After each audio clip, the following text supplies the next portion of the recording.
corrompida que nós vemos nos nossos dias. E hoje eu quero conversar com vocês a respeito de um tema, uma igreja em movimento. Uma igreja em movimento, ela deve ser o que norteia a igreja de Jesus. O tubarão, ele é muito conhecido, é uma criatura fascinante. E ele é muito conhecido pelo seu poder. Hoje em dia até tem um programa, né? Shark Tank. Então tem um programa lá que fala muito sobre isso, né? Então geralmente os empresários usam muito esses animais, a águia, o tubarão, o leão, animais que têm esse sinônimo de poder. Porque o tubarão é o rei dos mares. O tubarão é o maior predador dos mares. Mas o que pouca gente sabe é que a maioria dos tubarões precisa estar nadando constantemente para poder sobreviver. Porque, diferente de outros peixes, algumas espécies de tubarão precisam usar a força da correnteza que vem contra ele para que essa água passe pelas suas brânquias e assim carregue o oxigênio. Então, se o tubarão ele fica muito tempo sem nadar, se ele ficar muito tempo sem se mover, ele acaba morrendo por falta de ar. Então, esse ser tão poderoso, com todo esse sinônimo de poder, até filmes já fizeram do tubarão, ele é temido por todos aqueles que vão aos mares, ele precisa estar o tempo todo se movimentando, para que ele não venha a morrer. E pare e pense se também não é a mesma forma comigo e com você. Pegue uma pessoa e coloque essa pessoa deitada numa cama, 1 mês, 2 meses. O corpo dessa pessoa, ela começa a definhar. A musculatura, Júnior, né, que está entrando aí nesse mundo da fisioterapia, está quase terminando a faculdade, sabe que um corpo que fica sem se movimentar, logo ele vai atrofiar, não é verdade? Atrofia, paralisa, perde as suas funções. Então o corpo do ser humano, ele precisa estar em constante movimento. O tubarão, para sobreviver, ele precisa estar em constante movimento, porque se ele parar, ele vai morrer. Se eu e você pararmos, o nosso corpo, ele começa a morrer. E a igreja, assim como o nosso corpo, assim como o tubarão, ela foi feita para estar em movimento. Uma igreja que não se move é uma igreja que vai atrofiar e em pouco tempo ela vai morrer. Porque a igreja não é chamada de corpo de Cristo à toa. E assim como um corpo precisa do movimento, o corpo de Cristo também precisa se movimentar. O corpo de Cristo precisa se mover. O termo eclésia fala sobre isso, chamados para fora. E as igrejas, ao longo dos séculos, foram perdendo esse sentido e mudaram esses chamados para fora para chamados para dentro. Quem quiser vir para dentro, que venha. Agora nós não vamos para fora, porque nós queremos ficar aqui. Mas o que na verdade, o que vemos é que se a igreja permanecer dentro das suas 4 paredes, em pouco tempo ela vai atrofiar e o destino dessa igreja será a morte. O destino dessa igreja será deixar de existir. E talvez você possa estar se perguntando, mas o Senhor não deixará. Amém? Mas o Senhor fala assim: vão por todo o mundo e pregue o evangelho. Aí a gente esquece de que o Senhor não quer que a igreja fique nas suas 4 paredes. Amém? Então, eu olho para a igreja do Novo Testamento e eu não consigo ver uma igreja parada, uma igreja estagnada, uma igreja paralisada dentro dos seus costumes, dentro das suas atividades. Estamos tão cheios de atividades nas igrejas que a gente não tem tempo de olhar para fora. A gente não tem tempo de evangelizar, a gente não tem tempo de se movimentar. Eu quero ler contigo o texto de Atos 8, capítulo 4, Atos 8, do verso 4 ao verso 8, que diz assim: naquela ocasião, desencadeou-se grande perseguição contra a igreja em Jerusalém. Todos, exceto os apóstolos, foram... errei o texto. É verso 4. Os que haviam sido dispersos pregavam a palavra por onde quer que fosse. Indo Filipe para uma cidade de Samaria, ali lhes anunciava o Cristo. Quando a multidão ouviu Filipe e viu os sinais milagrosos que ele realizava, deu unânime atenção ao que ele dizia. Os espíritos imundos saíam de muitos dando gritos, e muitos paralíticos e mancos foram curados. Assim houve grande alegria naquela cidade. Eu quero falar com você sobre 5 verdades. 5 verdades sobre uma igreja que se move. 5 verdades sobre uma igreja que se movimenta, uma igreja que não fica parada, uma igreja que não fica paralisada no seu ambiente, mas que entende que ela precisa se mover, que ela precisa sair por aí. O contexto dessa história, e até o texto que eu tinha começado a ler, fala sobre uma grande perseguição contra a igreja, e todos, exceto os apóstolos, foram dispersos pelas regiões de Judéia e Samaria. Olha o que aconteceu aqui. Jesus havia dito: permaneçam em Jerusalém, até que desça sobre vocês o Espírito Santo. O Espírito Santo havia descido, e Jesus já havia dado a eles a direção: vão por todo mundo e preguem o Evangelho. Mas esperem o Espírito Santo descer sobre vocês.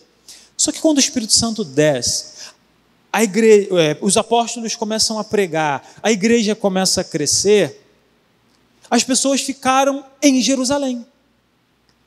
Eles não foram até os confins da terra, eles permaneceram naquele lugar. Então, de repente, houve uma grande perseguição. Eu não estou aqui dizendo que Deus mandou a perseguição para que a igreja pudesse ser dispersa. O texto não fala isso. Porém, Deus usou a perseguição, a dispersão dos cristãos, para expandir o reino de Deus. Então Deus pega algo ruim e transforma em bênção para as nações. A igreja então começou a se movimentar. A igreja então começou a se mover por conta dessa perseguição. E a primeira verdade que eu entendo nesse texto de Atos é que Deus nos levará a lugares que necessitam do Evangelho.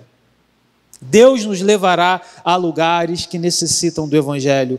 John Wesley disse uma vez: o mundo é a minha paróquia. John Wesley foi um dos pregadores que mais andou pregando a palavra de Jesus. Eu preguei sobre ele há pouco tempo. Então, ali a gente vê na vida desse homem essa vontade de sair por aí falando de Jesus e não ficar preso na sua igreja, na sua paróquia, no seu prédio, mas ele saía. William Buff diz: a igreja deve ir buscar os perdidos e não esperar que os perdidos venham até ela. Fundador do Exército da Salvação. A igreja precisa ir aos perdidos. A igreja precisa entrar nos lugares aonde os perdidos estão.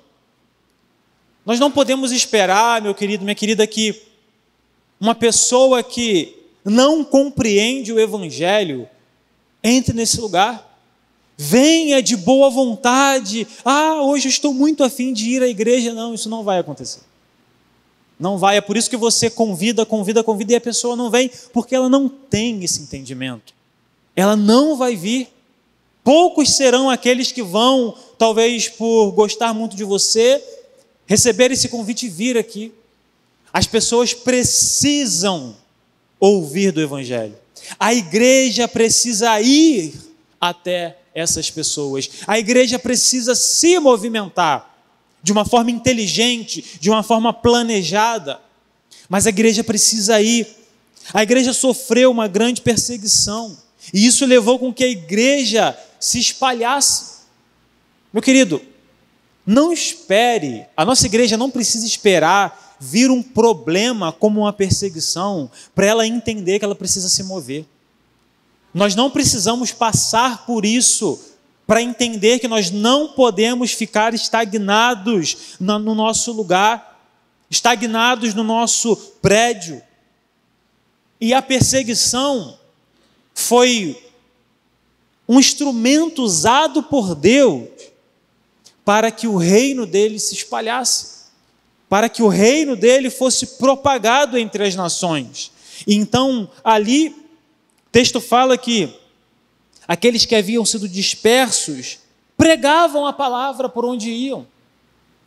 Porque a pregação do Evangelho, as boas novas de Cristo Jesus, era algo que fervia no coração da igreja. Então, mesmo saindo do lugar onde estava, mesmo saindo fugidos de Jerusalém, a Bíblia fala que eles iam pregando a palavra aonde eles fossem. Agora, você não está sendo perseguido. Você não está precisando sair fugido da igreja. Mas pegue a verdade desse texto. Pregue o Evangelho aonde você for. No seu trabalho, na sua escola, nos seus amigos. Pregue o Evangelho. Da sua maneira, como você sabe, como você compreende, como você consegue. Mas aonde você for, pregue o Evangelho. Uma vez eu ouvi um teólogo falando assim: as pessoas acham que os apóstolos foram os grandes propagadores do Evangelho. E de fato eles foram grandes propagadores do Evangelho, mas existiram outros que também foram tão importantes quanto os apóstolos: os comerciantes, as donas de casa. Porque lá na feirinha, quando o crente que tinha uma barraquinha de laranja recebia alguém, ele falava de Jesus. Quando aquela pessoa que vivia uma vida toda torta era indagado por alguém da comunidade, ele dizia: minha vida realmente mudou por causa de Jesus. Os apóstolos espalharam o Evangelho entre as nações, mas a igreja fazia o mesmo. Comerciantes, donas de casa, trabalhadores comuns como eu e você, levavam a mensagem de Jesus. E o texto fala que Filipe chegou em uma cidade de Samaria e ali ele anunciava o Evangelho.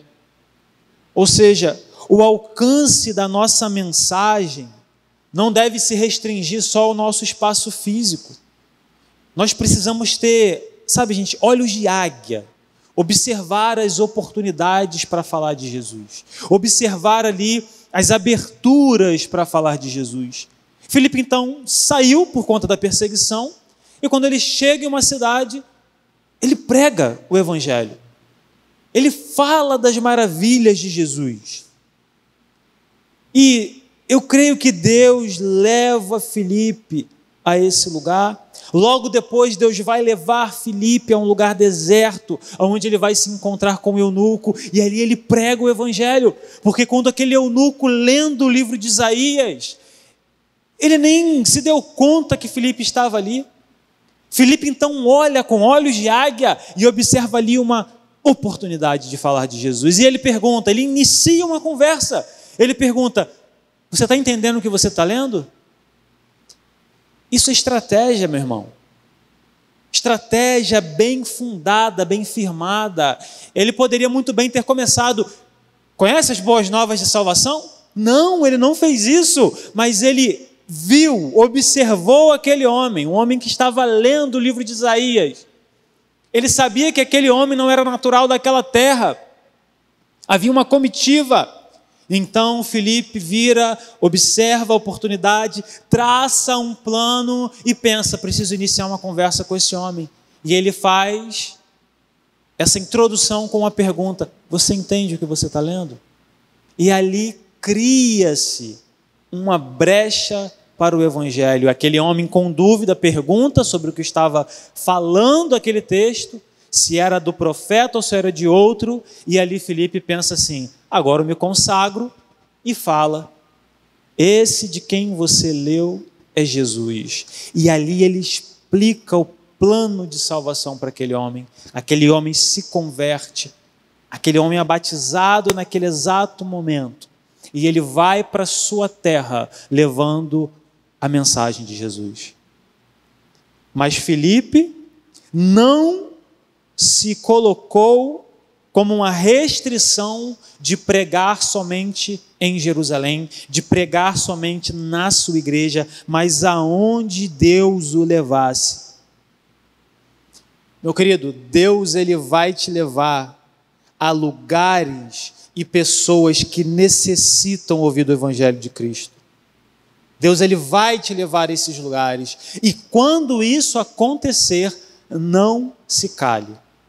Quando Deus te levar a um lugar onde pessoas necessitam de ouvir a mensagem do Evangelho, não se cale, mas fale o que essas pessoas precisam ouvir.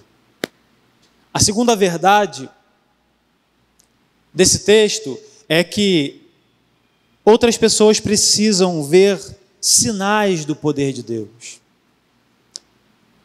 Os cristãos já estavam acostumados a ver sinais do poder de Deus. Em Jerusalém, as pessoas já estavam acostumadas a ver sinais do poder de Deus. Pedro e João curaram um paralítico na entrada do templo. Eles estavam acostumados a ver esse tipo de coisa. Mas existem outras pessoas que estão precisando ver os sinais do poder de Deus. Você está acostumado a ver sinais do poder de Deus na sua vida? Tenho certeza que você tem algum milagre na sua vida para contar. Tenho certeza que você tem alguma experiência na sua vida. Você está acostumado a ver sinais de Deus, a ver as maravilhas de Deus. Mas outras pessoas precisam ver os sinais do poder de Deus através de você. O texto fala que a multidão viu e ouviu Filipe. A multidão viu os sinais maravilhosos que ele realizava. Então, a multidão não só ouvia Filipe falar, mas ela via os sinais maravilhosos. As palavras de Filipe eram carregadas de sinais. Ele falava, mas ele também fazia. Então as nossas palavras precisam carregar esses sinais. Eu preparei uma frase que diz assim: a palavra consola o que tem fome, mas somente o alimento enche a barriga. A nossa pregação será validada através das nossas atitudes. Quais são os sinais que nós estamos fazendo que vão validar a pregação do nosso Evangelho, a nossa pregação do Evangelho?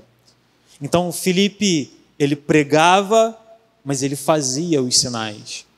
A igreja de Jesus precisa pregar, mas fazer alguma coisa. Então, não adianta, meu querido, você ver um problema de alguém e falar assim: olha, Jesus está no controle, Deus está no controle, e virar as costas e sair andando. Olha o peso que tem quando alguém está passando por um problema e você fala: Deus está no controle e eu tenho certeza que Ele está me usando para te abençoar e eu vou te ajudar nesse teu problema.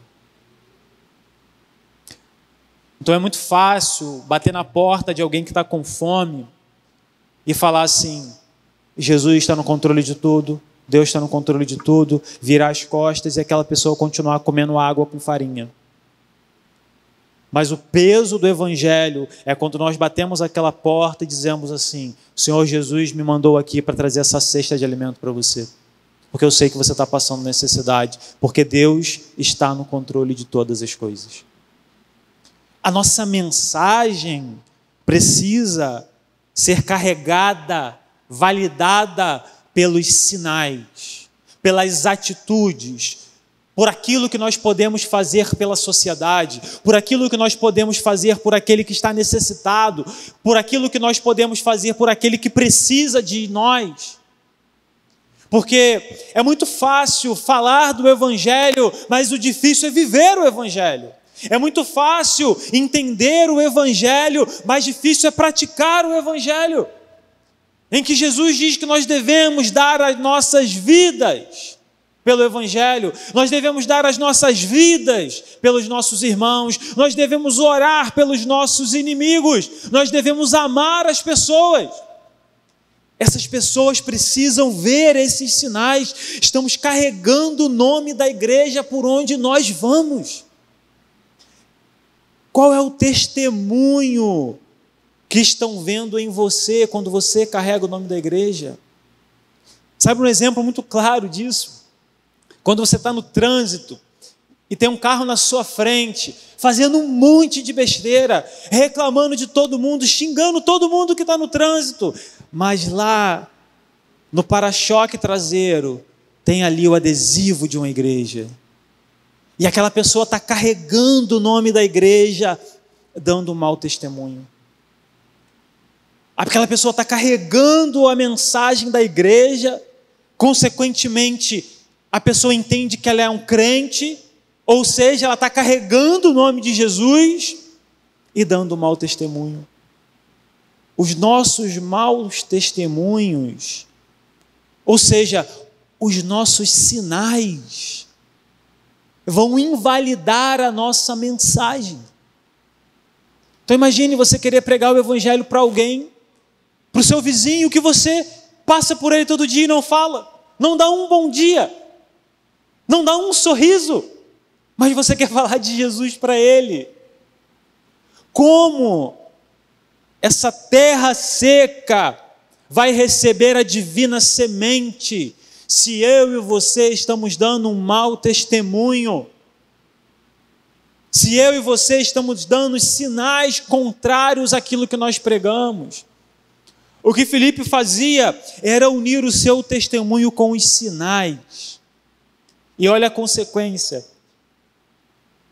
O texto no verso 6 diz que quando a multidão ouviu Filipe e viu os sinais que ele realizava, deu unânime atenção ao que ele dizia.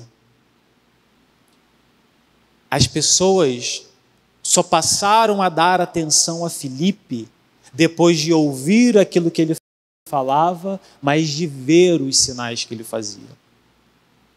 Então, a nossa atitude falará tão alto quanto as nossas palavras. As nossas atitudes mostrarão a essas pessoas quem nós somos. E um discurso atrelado a ações cria uma boa reputação. E uma boa reputação gera o prestígio e a confiança das pessoas. Já viu alguém falar assim: olha, eu vou acreditar porque é você que está falando comigo. Olha, eu vou deixar de fazer isso porque você me pediu. Sabe? Quando a pessoa fala assim: olha, gente, não vamos falar palavrão aqui no trabalho não, porque fulano está chegando aqui, e, sabe, fulano é crente, vamos respeitar ele. Olha o poder que isso tem. De quando somente a pessoa chega no local, a sua presença já gera ali o prestígio das pessoas, e as pessoas mudam os seus comportamentos, porque aquela pessoa está chegando naquele lugar. As nossas palavras devem ser carregadas de atitudes, de sinais. Então, meu querido, quando você for pregar o evangelho a alguém, leve junto um sinal, leve junto uma atitude, leve junto as manifestações do poder de Deus. Ofereça ajuda, ofereça seu ombro, gaste sua vida para estar com essas pessoas. E aí sim, como o texto fala, elas darão unânime atenção àquilo que nós falamos. Terceira verdade, onde levarmos o evangelho, haverá libertação. O texto fala que muitos espíritos imundos saíam de muitos. Esses eram os sinais que Filipe fazia. A libertação. Filipe levou não só o evangelho àquele lugar, mas ele levou libertação através do evangelho, através de Jesus. Agostinho diz: Cristo não apenas nos livra da culpa do pecado, mas também do poder do mal que nos escraviza. Pessoas estão escravizadas pelo mal. Na semana passada nós falamos muito sobre o carnaval. Pessoas que estão escravizadas pelo mal. E creio que a maioria delas nem se dá conta disso. Pessoas estão aprisionadas por esse mal. E a igreja de Jesus, ela precisa levar libertação aos cativos através do evangelho. Ela precisa levar libertação, liberdade àqueles que estão presos ao mal através de Jesus. Através do evangelho de Jesus. Olha, no passado, nos tempos de Jesus, haviam pessoas possuídas de demônios. E hoje em dia ainda existem. E a pergunta é, nós estamos levando libertação a essas pessoas? Que estão endemoniadas, que estão possessas, que estão atribuladas, que estão sendo influenciadas pelo mal? É nosso papel levar libertação.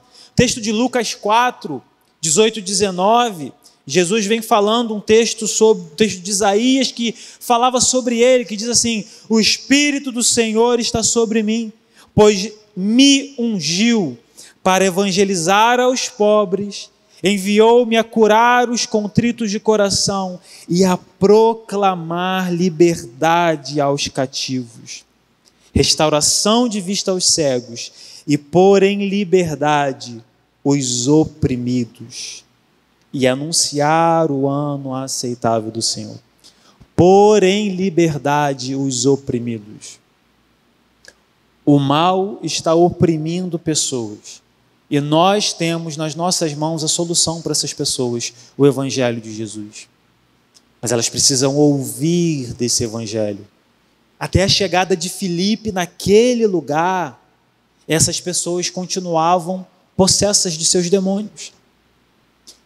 Mas então, Filipe, ele vai até aquele lugar.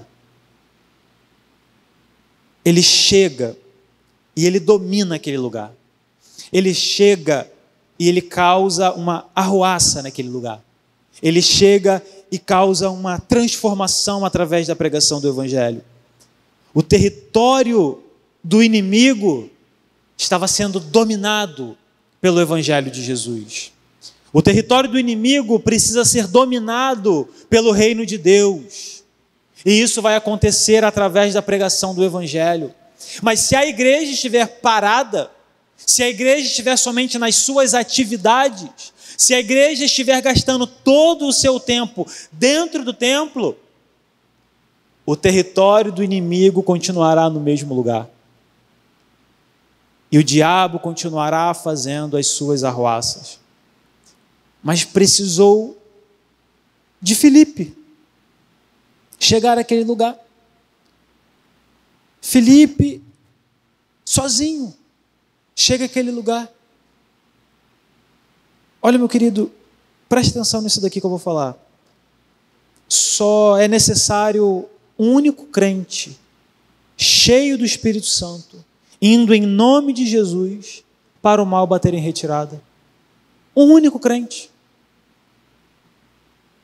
O mal precisa se incomodar com a nossa presença. E às vezes me parece que o mal, ele não se incomoda com a nossa presença. O mal precisa se incomodar com a nossa presença. Filipe, um único crente, chegou àquele lugar e pregou o evangelho. E a Bíblia fala que os espíritos imundos saíam de muitos. Eles estavam incomodados com a presença de Filipe. Em um outro momento, Jesus ele vai até a terra de Gadara e ele encontra ali um endemoniado gadareno que tinha uma legião de demônios. E os demônios olharam para Jesus e perguntaram: o que você veio nos atormentar antes do tempo? Ou seja, estavam incomodados com a presença de Jesus. E é assim que tem que acontecer. Aonde tem um crente cheio do Espírito Santo, o mal precisa se incomodar. Aonde tem um cristão cheio da promessa de Jesus, pregando o evangelho, os espíritos imundos precisam se incomodar. Mas enquanto tivermos uma pregação legalista, enquanto tivermos uma pregação vazia, enquanto as nossas palavras não foram permeadas de atitudes, o mal continuará tranquilamente no seu território. Enquanto a igreja não se movimentar, enquanto a igreja estiver parada, o mal vai continuar. Meu querido, se na sua casa existe confusão, pode ser, não estou dizendo que pode ser que seja uma intervenção do mal ali. Se sempre tem confusão do nada, se sempre tem problema sem explicação, é bem provável que ali seja o mal se manifestando no seu lar. E se isso acontece corriqueiramente, é porque o mal não está se incomodando com você. Então ore, repreenda o mal. Fale: na minha casa não, saia daqui em nome de Jesus. Se as pessoas estão indo à sua casa levar o mal, ore. Uma vez, Hélida fez uma oração por uma pessoa que estava indo na nossa casa causar problema. E ela falou: Senhor, se essa pessoa vier para cá para causar problema, que ela não volte. Essa pessoa não voltou mais. Você acredita? E a gente não precisou fazer nada. Então faça isso. Se você acha que alguém está indo na sua casa carregando esse mal, repreenda em nome de Jesus. Não deixe o mal se sentir bem na sua casa, mas ele precisa se sentir incomodado, ele precisa se sentir pressionado. Mas ele só vai fazer isso se você dobrar o seu joelho, ele só vai fazer isso se você o repreender, ele só vai fazer isso se você tiver a consciência de que você precisa tirar ele da sua casa. E não só da sua casa, mas de outros. O mal, ele precisa se incomodar com a nossa presença. Não por causa da gente, mas por aquilo que nós carregamos, o Espírito Santo de Deus. Aqui o texto fala que os demônios, eles saíam dando gritos. Alguém que grita é alguém que está desesperado. Alguém que grita é alguém que ou está sentindo muita dor ou está em profundo desespero. Os demônios não conseguiram suportar a força do nome de Jesus nos lábios de um único crente fiel. Sabe por quê? Porque eles tremem diante do nome de Jesus. Então, se o diabo está tentando fazer uma arruaça na sua família, fale o nome de Jesus para ele, porque os demônios tremem diante do nome de Jesus. Tiago, capítulo 2, verso 19, diz assim: você crê que existe só um Deus? Muito bem, até mesmo os demônios creem e tremem. O diabo treme ao ouvir o nome de Jesus. O diabo estremece ao ouvir o nome de Jesus. É apenas pelo nome de Jesus. Então, se existe algo maligno, algo do mal na sua casa, é pelo nome de Jesus que ele vai sair. E sairá gritando, porque ele treme ao ouvir falar desse nome, que está acima de todo nome. Então, meu querido, nós não temos que ter medo do mal. O mal é que tem que ter medo daquilo que a gente carrega. O mal é que tem que ter medo daquilo que está dentro de nós. O mal é que tem que ter medo daquele que está acima de nós. Então, se o mal se manifestar, ele sairá gritando ao som do nome de Jesus. Quarta verdade: onde levarmos o evangelho, haverá cura. O texto continua falando que muitos paralíticos e mancos foram curados. Olha, meu querido, tenha ousadia para orar pela cura de outras pessoas. Porque eu creio que no poder de Jesus, as nossas orações podem curar muitos enfermos. A gente já viu e viveu tantas experiências, mas isso precisa ser uma rotina na nossa vida. Passe a orar pela cura de pessoas. Faça isso. Ore. Se você conhece alguém que está passando por uma enfermidade, ore por essa pessoa. Gaste tempo orando por ela. Vá na casa dela e fale: eu posso orar por você? Se você encontrar com ela, não, vamos fazer uma oração aqui. Sempre quando alguém vem até mim com uma reclamação de que está sentindo alguma coisa, eu ouço a pessoa e falo: vamos orar agora. Não perca a oportunidade, ore naquele momento. Se alguém falar para você que está com alguma enfermidade, nem que seja uma dor de cabeça, ore. Ore por ela. Faça uma oração. Seja mal-estar, ore por ela. Nós temos que exercitar isso, porque às vezes a gente não percebe e passa despercebido. E a gente não ora. Então ore.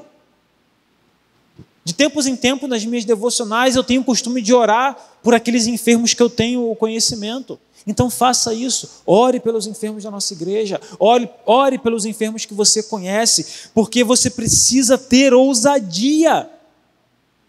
Não tenha vergonha em orar pelas pessoas. Nós precisamos ter isso. Porque já parou para pensar que algumas enfermidades vêm para que essas pessoas possam conhecer a glória de Deus? Algumas enfermidades acontecem para que essas pessoas possam reconhecer a Jesus, porque quando Jesus foi questionado a respeito do cego de nascença, Jesus disse: ele sofreu isso para que se manifestasse nele a glória de Deus. Então eu creio que da mesma maneira, é lógico que ali foi um sinal messiânico, algo muito específico sobre a vinda do Messias, cumprimento de uma das promessas do Messias, mas eu creio que algumas doenças acontecem para que a gente possa compreender, aceitar e viver a glória de Deus. Paulo, ao ver Jesus, fica cego. E ele só volta a enxergar quando Ananias vai à casa dele e ora por ele. A gente precisa orar pela cura de pessoas. Essa igreja precisa ser uma igreja que ora por cura. Você precisa ser uma pessoa que ora por cura. Então vamos orar por cura. Vamos pedir a Deus para curar aqueles que estão enfermos. Sabe por quê? Porque a cura sempre foi uma marca do ministério de Jesus e dos apóstolos. Sempre foi. E ela também precisa ser a nossa. Aonde Jesus ia, Jesus curava as pessoas. Aonde os apóstolos iam, pessoas eram curadas. Aonde a igreja de Jesus vai, as pessoas precisam receber cura. A cura e a libertação precisa ser uma marca do nosso ministério. Então, nós precisamos orar por libertação, mas também precisamos orar pela cura dos enfermos. Então, meu querido, tenha ousadia. Ore para que pessoas sejam curadas. Ore pela sua cura. Se você tem uma doença, se você tem um problema, ore pela sua cura. Pode demorar. Mas enquanto o Senhor não disser para você, a minha graça te basta, ore. Ore para que Ele possa curar você do seu problema, porque talvez o que possa estar faltando é você reconhecer que Deus quer manifestar em você a glória dEle. Então, ore para que o Senhor possa te curar da sua enfermidade. Ore para que o Senhor cure outras pessoas. Tenha ousadia, ore. Se o Senhor não curar, é porque não foi da vontade dEle. Porque às vezes a gente tem medo de orar pela cura, porque a gente pensa assim, se a pessoa não for curada, eu vou passar vergonha. Se a pessoa não for curada, ela vai até questionar a Deus, questionar Jesus, não vai querer aceitar Jesus. Nós não somos advogados de Jesus, gente. Ele é o nosso advogado, não é o contrário. A única coisa que nós fazemos é obedecer, e Ele fala, vão a todo mundo, preguem o Evangelho, batizem, expulsem demônios, orem pelos enfermos, curem os doentes, ajude os pobres. Foram todas as orientações de Jesus para a sua igreja. Então vamos orar pelos possessos, vamos orar pelos atribulados, porque às vezes a pessoa não está possessa, mas está atribulada. Tem problema, tem um mal na casa dela, não está dentro dela, mas está ali no ambiente. Vamos orar pelas casas das pessoas. Já falei que acho que foi semana passada ou a outra. Tenha o costume de vez em quando orar pela sua casa. Rodeie a sua casa. Ore pela sua casa. Faça isso. Põe a mão na cabeça do teu filho quando ele estiver dormindo. Ore ele. Isso não é misticismo não, gente. Mas é oração. É pelo poder da oração. É pelo poder da oração. Que nós pedimos que os anjos do Senhor acampem ao nosso redor. Então ore pela cura espiritual, pela cura física e cura emocional. Em nome de Jesus, que haja cura na sua casa. Em nome de Jesus, que haja libertação na sua casa, na sua família, nos seus parentes. E que isso parta de você, em nome de Jesus. Você seja como Filipe, carregando a mensagem do Evangelho. Quinta e última verdade. Onde levarmos o Evangelho, haverá alegria. O texto fala aqui, lá no verso 8, assim houve grande alegria naquela cidade. E olha só, esse verso começa dizendo, assim, ou seja, tem alguma coisa antes para chegar a esse resultado.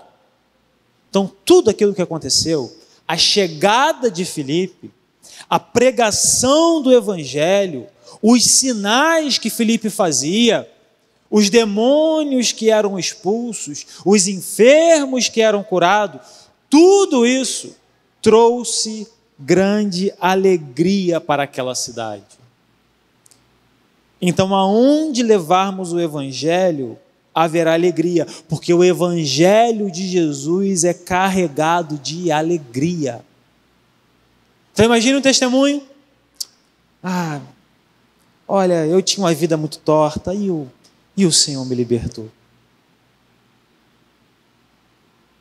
Que deprimente, né? Imagina você pregar o Evangelho assim. Olha, eu vou à igreja. Olha, é difícil, igreja é difícil, mas é o melhor lugar, né? Gente, Evangelho é alegria.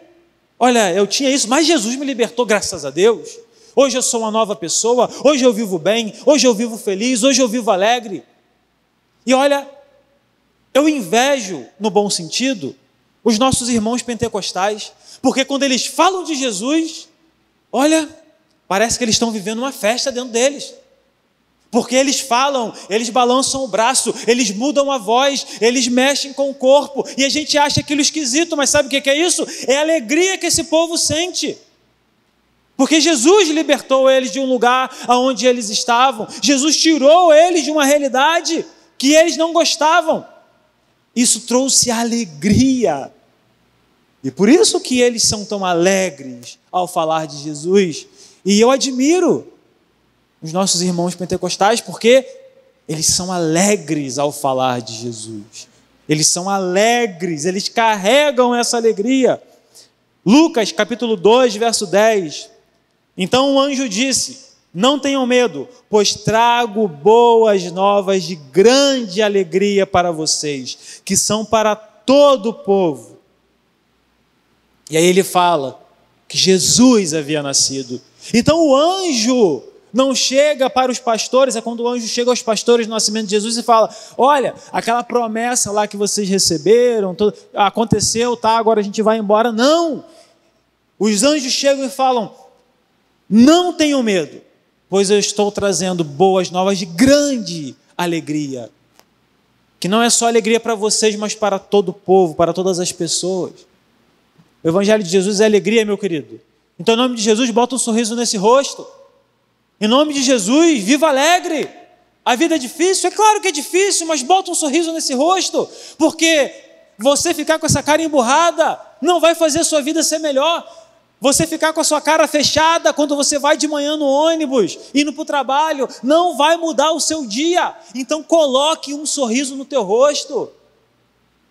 Lembra que eu falei, a nossa mensagem tem que ser carregada de sinais.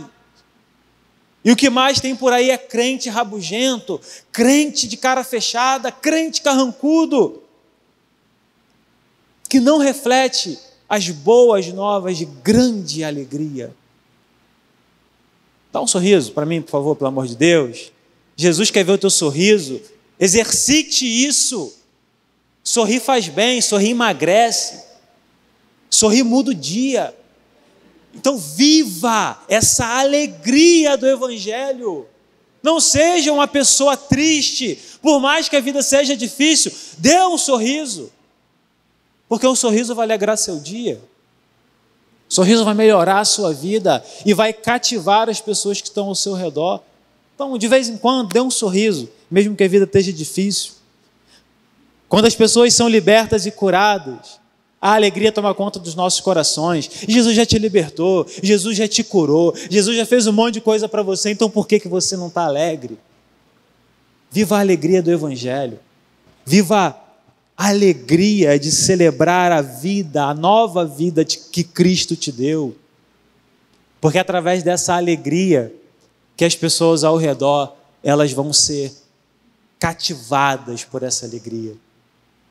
Esse dia eu estava brincando com o irmão lá da Moriá, ele esteve aqui na nossa igreja para ajudar a gente num projeto, e eu falei assim para ele, falei, olha, o Álvaro aqui, ele é outra pessoa. Lá na Moriá não parece o mesmo Álvaro, porque lá na Moriá ele solta. Aqui ele é mais travado, porque ele respeita a realidade da igreja. Mas lá o Álvaro é o Álvaro, né? Para quem conhece. Mas eu falei para ele, mas quando Charlene vem aqui, olha, o negócio é diferente. Eu já reparei isso. Charlene senta aqui nesse primeiro banco, geralmente, no máximo ali no segundo. E aí Charlene começa, levanta a mão para o lado, e levanta a mão para o outro, e dá glória a Deus, e aleluia. Aí daqui a pouco eu começo a ver, aí está todo mundo levantando a mão, e dando glória a Deus, e aleluia, e está todo mundo indo no ritmo dela. E gente, não sei, vocês devem fazer isso sem perceber, mas a próxima vez que ela vier, vocês percebam isso. A igreja muda. Eu já falei isso para o Álvaro, a Charlene, ela carrega esse poder de impactar com as suas atitudes. E a igreja é impactada por causa de uma pessoa. Então imagine se quando você chegar no seu trabalho você der um bom dia para todo mundo. Imagine quando você chegar no seu trabalho você der um abraço em alguém. Imagine quando você chegar no seu trabalho você dar um sorriso para alguém. Imagine quando você chegar num ambiente você ser aquela pessoa alegre, aquela pessoa feliz. Ah, meu querido, você não tem noção do poder que isso é. Você não tem noção de quantas pessoas você vai impactar com a alegria do Evangelho que está sobre você. Por último, quero dizer uma coisa para você. Se queremos ser uma igreja relevante, precisamos nos mover em direção aos perdidos, pregando, curando, libertando, discipulando, batizando e amando. As pessoas precisam ver e viver o amor de Jesus através de você, através de mim, através da igreja dele. Porque Jesus, ele nos deu essa missão, gente, de amar as pessoas. Ele nos deu esse propósito de amar as pessoas. Então ame. Dê um sorriso. Dê uma palavra de incentivo, uma palavra de carinho. Aonde você for, carregue a mensagem do Evangelho contigo. E a mensagem do Evangelho é que Jesus morreu numa cruz para nos dar a salvação. E é isso que nós vamos celebrar através da ceia do Senhor.